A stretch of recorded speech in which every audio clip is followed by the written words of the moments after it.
All right, well, welcome to the Calling All Brides podcast. I'm your host, Joe Cirillo, and I'm with our other host, DJ Michael. All right, well, we have an awesome show, Michael. I don't know if you can tell, but we got a special guest. They got prettier in here, didn't they? Yeah, they sure did. Don't you like this background? Yeah. Well, we have a special guest with us today. We have Nikki Morgan of Nikki Morgan Photography. She is an award-winning wedding photographer right here in our home market of Columbia, South Carolina, and we are super excited to have her because she's going to help us talk today about choosing the right wedding photographer for you. Nikki, welcome. Hi, thanks for having me. Yeah, definitely. We're excited, so excited to talk to you today about wedding photography. So first thing I want to do is just ask you a little bit, how did you become a photographer? I actually started my journey in college. I've always been involved in the arts. And so in college, I took some photography classes, and that's really where it all began. Wow, yeah. Okay. Sometimes people, it starts as a little, odd job or something like that to make extra money, but yours is, the whole thing from college. Yep. So, I was always involved in the arts. So band, chorus, all that stuff. Gotcha. So it just You were kind a of nerd. fit. I was. You were a nerd. I was. Not cool at all, yes. No. Well, Nikki, there's all types of photography. You have baby photography. You have all kinds of photography. Hey, let's talk about this big bed that's over here in the studio. This is kind of freaking me out over here. What's that other photography that you do? Yeah, It's called what? I specialize in boudoir. Yeah. Boudoir. Botox. Boudoir. They go hand in hand. Boudoir. Ah, This is gotcha. really cool. Beautiful studio. But yeah, Thank we're gonna have Nikki out for a separate podcast about that special photography because I know a lot of you out there have questions about that. So we will definitely hit that. Yeah. To the podcast. That's right. It's a podcast, Michael. All Sorry. right, back on topic. That's right. Back on topic. So let's talk. As I was saying, a lot of different types of photography. So what got you in the passion of wedding photography? Well, when I first started, I kind of dabbled in everything, and I quickly realized that I didn't really love kids or newborns, and I was good at weddings. I'm good at people and talking to people, and why not do something that I'm good at? Yeah. And there's so many memories involved in weddings, that, with family photography or newborn photography, we can go back and we can shoot those again. But with weddings, you only have one shot. True. And so maybe that little bit of pressure, I don't know. Something like wrong that. with me? I like the pressure. That's right. Right. Gotcha. Not that weddings are stressful. Weddings are not stressful at all. No. But let's. I want to move into helping our engaged couples with choosing that right photographer. So I was doing a little research, Michael, and usually you're a research guy, but I was doing a little research today. You fired the team. I had a team. You fired them. I know. I just it is what it is. Okay. But a recent study in the Knot said that 88% of engaged couples hired a wedding photographer. Which that seems low to me. I was thinking the same thing, but I was thinking about that a little bit more. Maybe you've got some ceremonies that just happen maybe at a courthouse, things like that, or they're actually if you're at a beach or somewhere, some venues actually provide the photographer for you, so you might not have that separate vendor. Right. So, but with that 88% makes a wedding photographer the third most popular vendor for your wedding. Wow. So pretty interesting. But so, Nikki, we're going to talk a little bit about price here in just a moment, but let's talk about the other things that an engaged couple should be looking for. Like should it be experience? Should it be style? What should they be looking for? I feel like style, since we're not talking money first, I feel like style is very important because you want to make sure that you go with something that you're going to like after the wedding. 10 years down the road, you want to make sure that you still enjoy having that photo up on the wall. So it's really has to be something that you enjoy and nobody else. So styles first, and then the next thing would be clicking with your photographer. They're your shadow the entire day. And so you just want to make sure that you really get along. That's important. Yeah, definitely. I mean, I can tell you, actually, Nikki and I have worked weddings together. Michael's worked wedding with Nikki as well. And, one thing, when you're after the ceremony's over and it's time to take, 20 sets of pictures with family, you've got to have a photographer that is in control, that's not timid, that's not afraid to tell people what to do, where to move them. So I think that's really important. So what are some ways that, when it's time for you to, interview your clients and vice versa, the engaged couple want to interview you, is it phone conversations? Is it in person? What do you do to make sure that you're both going to be on that same page for the wedding? A little bit of everything. They're welcome to come in here and have, a meeting with me, or we can Skype or Zoom or just get on a phone call. Because, sometimes it's hard to communicate via text or via email, and make sure you're still on the same page, and so. Sure. Have there been times where you've said, what, this person just doesn't fit my personality or my style, and I'm just, it's just not going to work for us? Yeah, absolutely. And they feel that too. So. That's good. That's good. And you want to rather get that over before you get in Right, contract with somebody. right. Right. Exactly. All right. Well, let's talk about, the number one things that, an engaged couple, they've got their budget, right? And they've got to figure out with this wedding photographer how that's going to fit with them. And again, Michael, I'm doing that research again, man. You're supposed to be doing all the research. I've been busy, man. I've been working on my tan. I've been kind of busy. Yeah. So I see that tan. Anyways, the next study that I looked at, again with the knot, says that the majority of wedding photographers, for this stat, for the cost was around $2,600, which to me sounded a little low. Yeah. As far as the average, Michael and I talk all the time about, prices fluctuating on your geographical location. If you're in California, if you're in New York, you're going to be paying a whole lot more than $2,600. But I think, based on, just our research and talking with, professionals like Nikki, probably that more to that $4,000 to $6,000, range. So let's talk a little bit about that cost. People kind of wonder, okay, if I'm going to spend $4,000, $6,000, what am I actually getting? Why might the photography actually be, charging me that amount of money, right? So I know there's a lot of things that go into photography, wedding photography specifically, such as, prep beforehand, like timelines. You've got, travel costs to and from the wedding. You've got the wedding day itself where you're going to be there for an entire day. And then you've got the editing process. So talk to me a little bit more about those costs and, kind of what's involved and a little more specific about those things that I just referenced. Yeah, I think a lot of people think that we just show up to take pictures and that's it. That's all we do. But there's communication beforehand. There's the timelines, the family photos, getting things ready, making our list so that we're ready when we walk in. I think y'all Did they give you a list of who they want pictures with? So I sent out a questionnaire and it asked them, are we doing a garter, bouquet, all that stuff. Tell me your family members, and that way I can go back through and I do ask like parents, grandparents. That way I know they are, and then I build a family list off of that. So there's that, and then just because we're there for 8 hours, that's a ton of more time for editing. So a lot more goes into it than just showing up. Right, definitely. Let's talk a little bit more about the wedding coverage. So, is that typically, a 6 hours, 8 hours? If they want to extend even further, can they do that? What is a standard wedding photographer package kind of look like?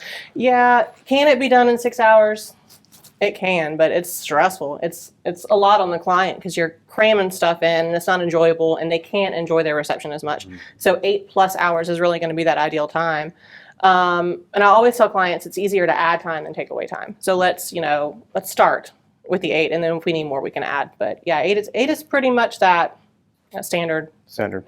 The safe zone is 8 hours. Now, if somebody's just adamant, and and which Michael and I see this good bit, they're just adamant, hey, we want you for 10 hours. Or do you have like an overtime or extra hour fee that you are willing to stay a little bit longer if they have some special moments or extra things they want captured? Yeah, I don't like. I try to take care of my clients, so it's just my standard hourly rate that I would charge them beforehand. I don't add anything special. So if they're day of the wedding, we're like, let's add this, then just we can do it. Don't tell my DJ couples that. I get paid to play. Across the board. That's right. But you would have to end when it's over. I mean, because I've been in situations though. Let's talk about this. Where the photographer is like, hey, dude, I'm leaving at 8:30. I know you're here till 10. And I'm like, well, what are we supposed to do for a departure? That puts the DJ in an awkward position, because we're going to do the departure, or we do. I don't know if this is part of what we're talking about, but the fake send off. Those are a big thing with me. That can kill a reception really quick. It can. It can. And you guys don't like them either. I know you don't. You'd rather get that moment when they actually leave than, okay, we're going to play. It's not a real departure. We're going to act like it is, and we're coming back in the party. It kind of breaks up the flow, I think. It does. Unfortunately, though, it all comes down to money. And time. Yeah, it does. Yep, exactly. Let me ask you this question. So, second shooter. So, a lot of times I'm at weddings and I see second shooters. So, and I know our couples are kind of interested in that when they see that second shooter. Does that mean that they have to pay for the extra shooter? Or what's the purpose of having a second shooter, and what does that look like? Well, the whole purpose is so you can get different angles. I kind of learned early on where I need to be to get those angles. But a second shooter is nice because I can't be everywhere at once. Right. So you mean you can't be everywhere at once? You're not. Just I sure do try. I sure do try. So it's nice to have somebody else there, or let's say I forget something and it's a long haul back to the ceremony space or something like that. It's nice just to have somebody there. As far as the couple goes, and you know, most photographers build that into their package, so they don't necessarily see where that comes Gotcha. from. You know what I mean? Right. So That's like, like, we have a helper and DJ. We don't charge them for the helper. We kind of absorb that cost. Right. Yeah. Makes Right. sense. Makes sense. Gotcha. Okay, let's talk a little bit about now the photos themselves. So after the wedding day's done, you know, how long does it typically take you to, you know, edit those? And like, what is that, you know, for a wedding, do you have a number of, I know every wedding is going to be different, but, you know, is there an average number of, you know, maybe I took 2,500 shots or something like that, and now I've got to edit those, so it's going to take me X hours. What does that look like? How many do you take at a wedding? it varies depending on what's going on. I mean, we can take as, you know, around 1,200 is probably like on the low number, all the way up to like 4,000. And that depends Really? on how many Really? people we have shooting with us. And, you know, that does take some time to go through. So I like to tell my clients, and it's in my contract, 6 to 8 weeks for delivery. But, you know, I edit every single photo. So I have my hands on every photo. I go through and look through, it's called culling. So I cull every single photo and pick the ones that I love, and then I go back and edit. I've seen photographers take up to 12 weeks though, and I've seen some deliver in 2 weeks. So I think it really just depends on how long they're shooting or how many weddings they have going on, or You got to take it to Walgreens, get them developed. right, do that. But actually, Michael, that's perfect because that's a segue into my next I'm an question. idiot. I thought we had pictures still. That's what I was going to say. Right? Yeah, I've been married for, you know, going on 20 years, and you know how we got pictures back then. I'm sure Were they totally in color different back now. then? Were they? Or Okay, were they- yeah, I know, right? Right, exactly. Showing our age a little What bit. about fourth wedding? We didn't even do it. No, just Yeah, yeah. No, so tell us, you know, how do you know bride How do they and groom get get their pictures now? Yeah, so there's digital galleries. So we send you a link and you can download from there. I also give my clients a little wooden USB, so it has their photo on it. that's cool. It's really cool. That's It's like very my cool. secret weapon. I don't really share with everybody. So you guys know something now. And then our top package does include, you know, a wedding album, because there's nothing like seeing your photos Yeah, in yeah. print. cool. Unfortunately, we live in a very digital world, and Yeah. it's just much different seeing them in person. Gotcha. You Makes know, sense. photo booths, sometimes we print, sometimes we have digital. So I guess it's the same kind of concept, right? Right. Yeah. Yep. We got Exactly. different photos, yeah. Yeah, yeah. Well, now I want to move to a different segment. What I did is I spent some time researching some of the social media groups out there and kind of, you know, just searching what our brides actually, you know, what questions do they have for a wedding photographer. So I thought this would be a great opportunity to bring some of those questions and some questions that we also got emailed as well from the podcast. So again, just a reminder, guys, if you do have a question that you want answered either for myself, Michael, or a professional like Nikki, we'll be glad to, you know, get someone on and interview them and answer those questions for you. But we want to talk about first looks. We get a lot of questions as I was, you know, kind of going through the internet there and looking. A lot of questions about first looks. Should I have one? Should I not have Yes. one? You know, that was a quick answer, Michael. Yes. I'm going to leave the room on this one. Oh my God, first looks kill me. Yeah. They were meant to do a purpose, and I don't think photographers that aren't true photographers understand the point of a first look. It's to get a lot of the pictures done beforehand, because in a previous podcast we talked about it, you're paying $6,000 an hour, right, for your wedding. Do And you that really comes wanna out be to how much a minute? It's I $100 love bucks the a minute. stat. It's $100 a minute. Do you want to be out in the field for 2 hours getting that sunset? That costs you $12,000 on top of their fee. So let's talk about first looks. I'm very curious. Okay, I love a first I look. love them. I do will too. never push my clients to choose, Well, though. sure. Like, you know, like if they're Well, if they're gung-ho traditional, they don't want on- to see each other. I get it. I mean, I Right. totally get that.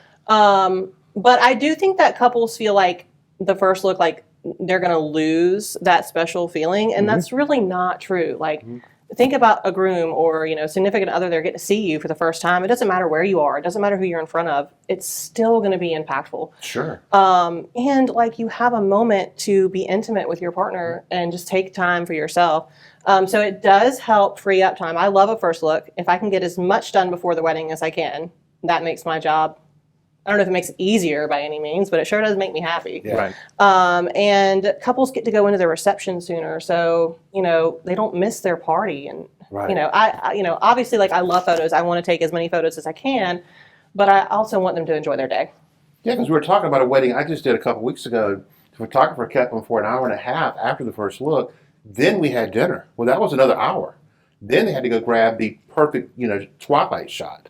The poor bride and groom got to party for 20 minutes. That was it. And they were getting on. They didn't enjoy the reception. And I felt bad for them. Yeah. You know, I really did. Yeah, we see that a lot, and that's why, again, guys, we tell you all the time, you want to make sure that you hire a professional Yeah, because please. A professional like Nikki. This is not the place to save money. No, This Yeah. is not. not at all. Because she's going to build that timeline. She understands, the importance of the budget. She understands that you've got, the food that you've paid for, the alcohol that you've paid for, all your family and friends that are there, and that you want to spend time with them, enjoy them. You got the DJ, having a good time with the music and everything. So it's important, to make sure that everything's flowing, and that's why it's really important to hire a professional. So let's shift gears a little bit. Let's talk about dealing with the family photos. Sometimes you can have some weird moments where, maybe mom and dad are divorced, and now there's, Oh, wow, yeah. step parents and all kinds of stuff, and or you might have a huge wedding party that's 30 people deep. How do you deal with all the the different kind of stresses and things like that of all these different photos that you're going to have to arrange and take? Well, I make my list. We've already talked about that. So I'm pretty prepared, there. It's rare that there's any kind of huge issue. I do have my stories, but people are genuinely happy on wedding days. So as long as, they know that I don't necessarily know that the divorce was bad or, Right, sure. So I don't really know their dynamics, and I can watch and I can read the room. But in general, people are just nice, and it's rare that we have issues when it comes to family. Gotcha. That's good to hear. That's good to hear. And I think that makes sense that, you obviously don't know the background and everything. So hopefully that'll make you feel a little more comfortable knowing that your photographers, they're there to do their job, and so they're not concerned about the things that may have happened, Maybe prior. make them aware of it so they'll be sensitive to it. But other than that, I wouldn't go into a lot of detail. I wouldn't think. I know when we have tense situations on introductions, John's bringing his friend, because they're not married, they're not, they're his friend. But you just kind of go with it and don't let the bride and groom see you freak out about it. Just make it very organic about it. Well, and I do have a little section in that questionnaire that asks, is there anything that I need to know about these family dynamics before going into this? And most of the time with family, I do start with like mom, and then mom and stepdad, and then run through, and then dad and stepmom. That way, everybody has their photo, and Right. everybody's happy. That makes sense. That makes sense. So another question we had was rain on the wedding day. It's supposed to be good luck, right? luck, If it yeah. rains, but sometimes that good luck doesn't translate. The bride's not too happy when it does rain, because there's some extra tears there usually. So let's talk about what can you do, or how do you prepare your couples for rain? If it is going to rain, because we can't control when it's going to rain. I've worked with you personally. I know that you bring some extra special things. I know you bring a really cool umbrella, and then she's got extra lighting, and when it gets dark you get that light effect off the rain, and that is just a beautiful shot. So how do you handle that with rain? So I love rain on a wedding day. Not necessarily during the ceremony, but I have clients that will book me because they know that they're safe on a wedding day if it does rain. But yeah, like I bring my lighting, I bring my clear umbrella. I do watch the forecast. So if it's like super sunny in the winter, I won't bring my clear umbrella. But during the summer, like I always have my umbrella on me because you just never know. Right. But just creating those fun shots kind of loosens them up a little bit and helps them just feel a little bit better that like, yeah, we nailed it. We got it. Like we still have our images. Sure. Good. Another question we got now. This one's a pretty hot button question, and we're going to have a whole entire podcast on this one. But I'm going to ask you from the wedding photographer standpoint: cell phones at the ceremony. What is your thoughts on that? There's always going to be that one person, right? Unplugged or not unplugged. I do prefer an unplugged wedding because everyone's so concerned about getting the shot and being the first one to post it, and they lose the specialness of the moment. They miss the whole ceremony because they're trying to get the best shot. And I just did a wedding recently where I'm waiting for the bride to walk down the aisle, and a guest leans out into the aisle with their phone to get her walking down, and it just ruined those shots. There's only so much I can do. The DJ, I have the officiant announce it whether I've been told to or not. I said, look, do this for me and for the couple. Just before you begin, just say it's an unplugged ceremony. Please, they're paying a photographer a lot of money to get just the right picture, and it works because people, sometimes they forget because it rings or whatever, but sometimes you're right, they want to get that moment. I've seen photographer trying to get around these people, and I'm like, right, put it up, I have a picture from a wedding that I did many years ago, and it was a small, intimate wedding, but every person was holding a phone or an iPad, and I constantly think about sharing it just as like a little awakening moment. Sure. But Back in the day, It's they had the tough. camcorders on their shoulder. Remember that? Yeah. Those big things? I'll never forget that. The guy would be leaning in the aisle with a big camcorder. Y'all don't even know what I'm Before talking my about. time. Hey, look. And since we're going backwards a little bit here, how about Polaroid? Oh when my you- God, right? I mean, that's fun though. That's kind of making so a fun. It comeback, though. is. The Yeah. tables, I've Yeah. seen those at weddings. Yeah. That's cool, yeah. Yeah, but when you had to go, like you said before, to a Walgreens or something and get the film developed, I mean, nobody was able to share it on. Well, there wasn't social media back Right, then, but you right. weren't able to share that, until it got developed. So, but yeah, it's a touchy subject. I get it. I've seen some brides say, "Hey, look, for whatever reason, the photographer wasn't able to get a shot or something, and somebody else got the shot on their phone." But again, I mean, you're paying a lot of money for your professional. They're going to get the shots, and like Nikki said, she's going to do the editing. She's going to make it look, the best that she can, and for the style that that you desire. So, Well, and sometimes we didn't get the shot because that person got the shot. right. Yep, exactly. Well, Nikki, we are getting towards the end here. I'm gonna leave us with one final question. We've gone through a lot here, from price to style, experience, all that kind of good stuff. But what is your last thoughts on, helping an engaged couple choose the right wedding photographer? Well, you definitely need to figure out your budget. That's, number one. But remember that after the party's over, after the DJ's left, that the photo and video are all you have.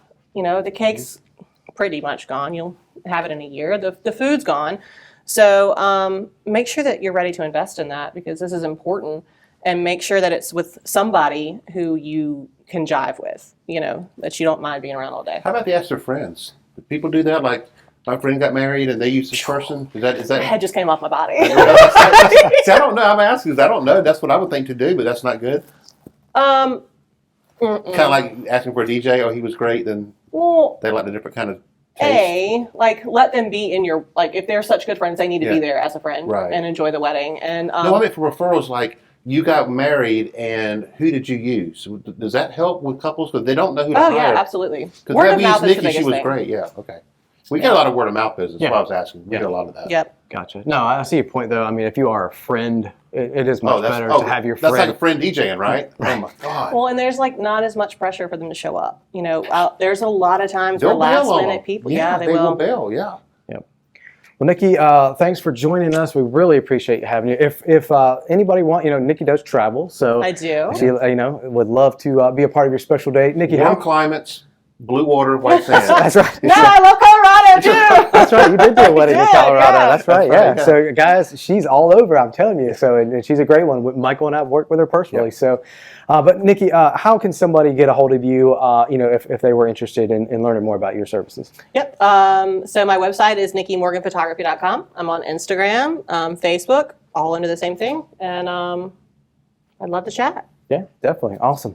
Well, guys, we hope you enjoyed this episode of Calling All Brides podcast and got some great information to help you choose your wedding photographer. We got a lot of great episodes coming up. Make sure you do us a favor. If you're on your favorite podcast app, like Apple Music, Spotify, all those kind of good things, make sure you download the episodes for us. Make sure you give us a rating and review.